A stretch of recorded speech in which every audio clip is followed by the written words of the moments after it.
everyone, this is Mike, and today on Tech Tips, we're going to talk about warped rotors. Whether they're blank, drilled, or slotted, brake rotors play a critical role in stopping the vehicle safely. When force is applied to the brake pedal, the pads are compressed against the rotor, creating friction and stopping power. If the surface of the rotor becomes warped, this can cause a host of braking issues. So, how does rotor warping happen? What are some of the side effects, and how can you help prevent it? First, let's talk about heat. You know that a tremendous amount of heat is generated through braking and that the rotors need to be able to dissipate that heat quickly in order for the brakes to stop the vehicle properly the next time they're activated. Over time, the repeated exposure to high temperatures can begin to warp a rotor surface, and this may happen more quickly if the rotors are of a lesser quality. As the rotors begin to wear, their surface thickness will decrease, and when extreme heat is applied to that thinning surface, warping can occur. While your customers may not be able to see that their rotors are thinning or warped, they'll be able to feel it.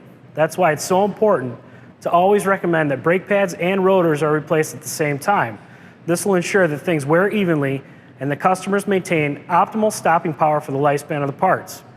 So, what does a warped rotor feel like to customers? There are two common symptoms. If a front rotor is warped, customers will feel a pulsation when pressing the brake pedal and/or a shaking of the steering wheel.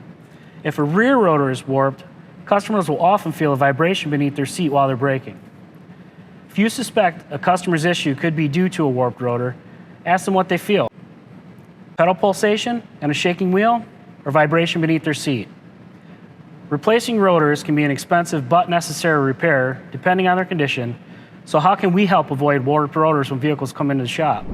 Keep things clean. If you inspect the rotor and see oil or shards of metal on its surface, remove the rotor and wash it thoroughly. Do not use brake cleaner to wash the rotor. Rotors should always be thoroughly cleansed with dish soap and warm water and then dried. Look for the minimum thickness that is. Use a micrometer to measure the rotor's thickness against the manufacturer's minimum specifications, and be sure to measure 10 millimeters into the rotor's outer circumference 8 times around the surface at 45-degree intervals.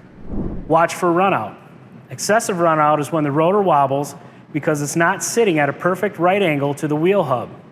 Every time the rotor spins, only a small portion of its surface will make contact with either of the brake pads, causing uneven wear, pedal pulsation, and more. Remember, rotors and pads go hand in hand, which is why they should always be inspected together. If your rotor is what's causing your customer's issue and replacement is necessary, be sure to recommend new pads at the same time. I'm Mike from ADVICS. Thanks for watching Tech Tips.